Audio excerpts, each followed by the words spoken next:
नमस्कार, आप देख रहे हैं कैपिटल टीवी का खास शो महाराष्ट्र फाइल्स। आपके साथ मैं हूं परवीन शेख। हम लेकर हाजिर हुए महाराष्ट्र की 5 बड़ी खबरें जिनका आपसे है सरोकार। आपको बताएंगे उद्धव ने क्यों राहुल पर साधा निशाना, बीजेपी के प्लान से अघाड़ी का निकला दम, फडणवीस ने खोली कांग्रेस की पोल, सीट बंटवारे पर विपक्ष में मचा बवाल और क्यों शरद पवार की एनसीपी में नेता हो रहे हैं बागी। इसके अलावा जानेंगे कौन किसे दे रहा है चुनौती, कौन किसकी बढ़ा रहा है टेंशन।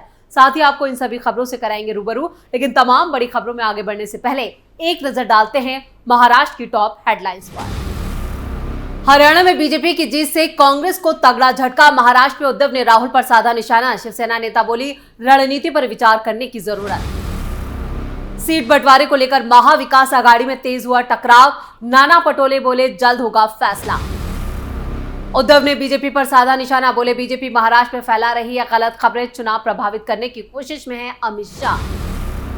महाराष्ट्र को लेकर बीजेपी ने बनाया जीत का खास प्लान, मुश्किल में पड़ा अघाड़ी गठबंधन। शरद पवार की पार्टी एनसीपी में मचा बवाल, हर्षवर्धन पाटिल की उम्मीदवारी को लेकर पार्टी में तेज हुआ विरोध। खबरों में सबसे पहले बात राहुल को लगे तगड़े झटके की।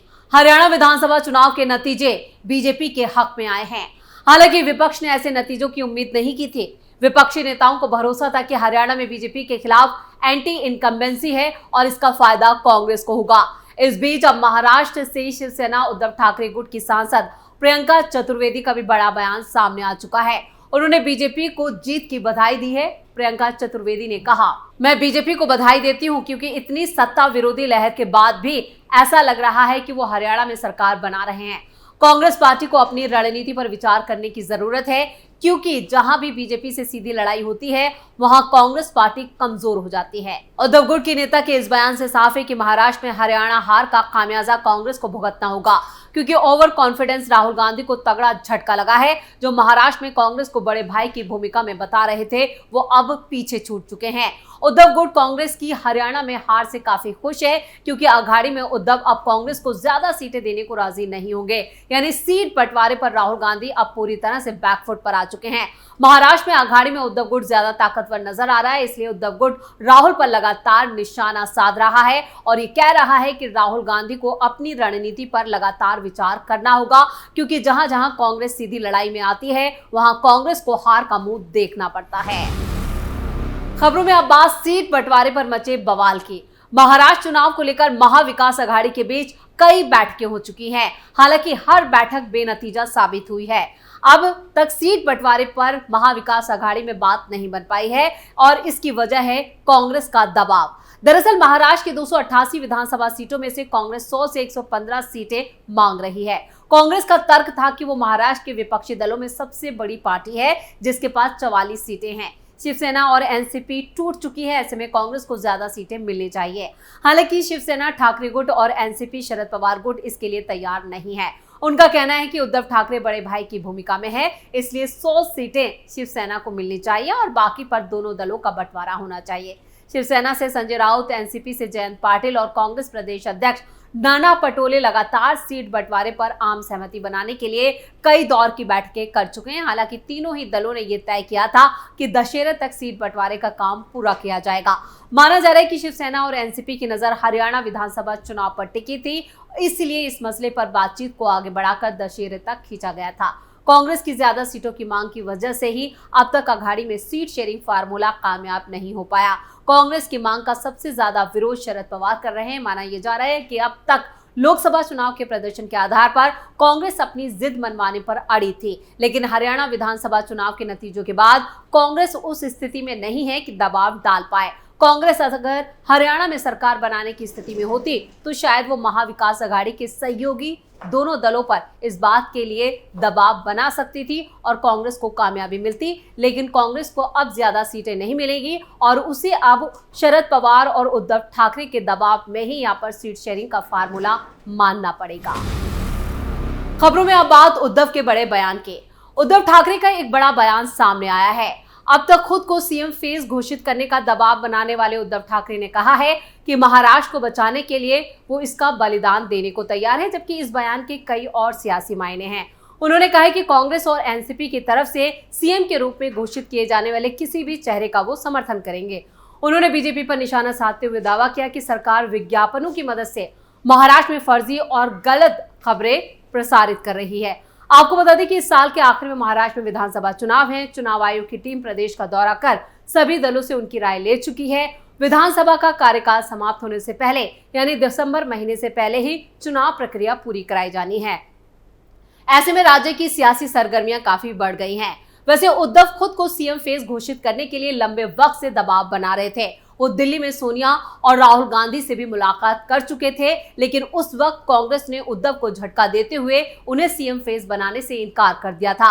अब हरियाणा चुनाव कांग्रेस हार चुकी है। ऐसे में उद्धव ने महाराष्ट्र में सीएम फेस घोषित करने का मुद्दा फिर उठा दिया है। अब उद्धव के हाथ बड़ा मौका लग चुका है और वो खुद को सीएम फेस घोषित कराने के लिए अब कांग्रेस पर दबाव बना सकते हैं, क्योंकि जिस तरह से हरियाणा में कांग्रेस की शर्मनाक हार हुई है उसकी इम्पैक्ट जो है उससे अब महाराष्ट्र के चुनाव पर इसका असर साफ देखा जा सकता है। खबरों में आगे बढ़ते हैं और बात बीजेपी के जीत के प्लान की। जीत के लिए बीजेपी ने महाराष्ट्र में एक खास प्लान बनाया। बीजेपी इस बार अपने पुराने फार्मूले यानी कारगर माधव फार्मूला महाराष्ट्र में अपनाने जा रही है, जो माली, धनगर और बंजारा समुदाय का प्रतिनिधित्व करता है। ये तीनों जातियां ओबीसी के तहत आती हैं। साथ ही महाराष्ट्र के चुनावों में हमेशा निर्णायक भूमिका निभाती रही हैं, इसलिए सभी राजनीतिक दल माधव यानी माली, धनगर और बंजारा मतदाताओं को अपनी ओर खींचना चाहते हैं। पार्टी नेताओं का मानना है कि इन जातियों के बीच बीजेपी की पकड़ कमजोर हुई है। मराठा आरक्षण की मांग को लेकर राज्य सरकार के अनिश्चित रवैये का असर पड़ा है। कहा जा रहा है कि ओबीसी मतदाता भगवा दल से दूर जा रहे हैं। बीजेपी के सीनियर नेता ने कहा है कि विधानसभा चुनाव के दौरान पार्टी अपने प्रदर्शन में सुधार करना चाहती है, इसलिए इन तीन जातियों के नेताओं को टिकट बंटवारे में प्राथमिकता दी जा सकती है। उम्मीद है कि इससे ओबीसी वोटर्स के बीच बीजेपी की पकड़ मजबूत होगी। मराठवाड़ा इलाके में राज्य की 46 विधानसभा सीटें आती हैं। पश्चिमी महाराष्ट्र में 70 सीटें हैं, जो किसी भी दूसरी जगह की तुलना में सबसे ज्यादा हैं। पिछले विधानसभा चुनाव में बीजेपी ने पश्चिमी महाराष्ट्र में 20 सीटों पर जीत दर्ज की, जबकि मराठवाड़ा में 16 उम्मीदवारों की जीत हुई। और आपको बता दें कि महायुति सरकार ने हाल ही में अहमदनगर का नाम बदलकर अहिल्या देवी होलकर के नाम पर अहिल्या नगर कर दिया है। अहिल्या देवी होलकर धनगर समुदाय के बीच पूजनीय हैं, वो उनके लिए देवता के बराबर हैं। इसके अलावा राज्य सरकार ने ब्राह्मण और राजपूत समुदायों के आर्थिक विकास के लिए 2 निगम भी बनाए हैं, जिसके जरिए उच्च जातियों के बीच बीजेपी अपनी मौजूदगी को मजबूत करने की कोशिश में जुटी है। और इसलिए अब इस फार्मूले को महाराष्ट्र में अमल में लाया जा रहा है, जिसको लेकर सभी जातियों को साधने की बीजेपी ने कोशिशें शुरू कर दी हैं। खबरों के आखिर में बात शरद पवार की। महाराष्ट्र के डिप्टी सीएम अजित पवार हर्षवर्धन पाटिल के कट्टर विरोधी हैं। वो राज्य सरकार में मंत्री थे। बीजेपी छोड़ने के बाद हर्षवर्धन पाटिल को शरद पवार की मौजूदगी में एनसीपी में शामिल कर लिया गया। अब ऐसे में कयास लगाए जा रहे हैं कि हर्षवर्धन पाटिल को पुणे की इंदापुर सीट से पार्टी का कैंडिडेट बनाया जाएगा। सोमवार को पार्टी प्रमुख शरद पवार ने एक सभा को संबोधित करते हुए हर्षवर्धन पाटिल को आने वाले विधानसभा चुनाव के लिए यहां पर वर्चुअली इंदापुर सीट से उम्मीदवार घोषित कर दिया है। शरद पवार ने लोगों से पाटिल को विधानसभा चुनावों में जीत की अपील भी की है, यानी कि यहां पर बड़ी तादाद में लोगों से ये अपील की है शरद पवार ने कि हर्षवर्धन पाटिल को वोट दें। हालांकि अभी तक महाराष्ट्र विधानसभा चुनाव को लेकर किसी भी पार्टी ने उम्मीदवारों का ऐलान नहीं किया है, लेकिन हर्षवर्धन पाटिल को लेकर शरद पवार ने ये घोषणा कर दी है। इस घोषणा के बाद पार्टी के स्थानीय नेताओं ने इस फैसले पर सवाल उठाया है। एनसीपी के स्थानीय नेता और कार्यकर्ता इससे नाराज हैं। प्रवीण माने, अप्पा साहेब जगदाले, भरत शाह और 3 जो इंदापुर से टिकट की उम्मीद कर रहे थे, उन सभी ने इसका विरोध किया है। उन्होंने सवाल उठाया कि पार्टी सांसद सुप्रिया सुले के लोकसभा चुनाव अभियान के दौरान उनकी कड़ी मेहनत और ईमानदारी के बावजूद उन्हें नजरअंदाज क्यों किया गया।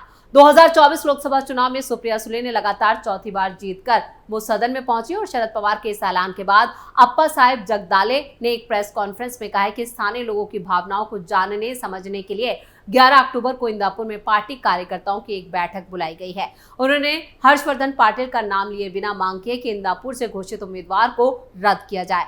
आगे उन्होंने कहा कि अगर फैसले पर पुनर्विचार नहीं किया गया तो इंदापुर में पार्टी के भीतर एक विस्फोट हो सकता है। वो इस सीट का पहले कई बार प्रतिनिधित्व कर चुके हैं। वहीं इस पूरे खींचतान पर सुप्रिया सुले ने कहा है कि पार्टी कार्यकर्ताओं के एक वर्ग में बढ़ते असंतोष और उनकी चिंताओं को दूर करना उनकी जिम्मेदारी है। यानी शरद पवार की पार्टी में एक विद्रोह जो है वो धीरे धीरे बढ़ता जा रहा है। जिस तरह से हर्षवर्धन पाटिल बीजेपी से आए और यहाँ पर इंदापुर सीट से उन्हें उम्मीदवार घोषित कर दिया गया है, उसके बाद शरद पवार की पार्टी में एक बड़ा विस्फोट हो सकता है, एक बड़ी बगावत हो सकती है और इसके आसार साफ साफ नजर आ रहे हैं।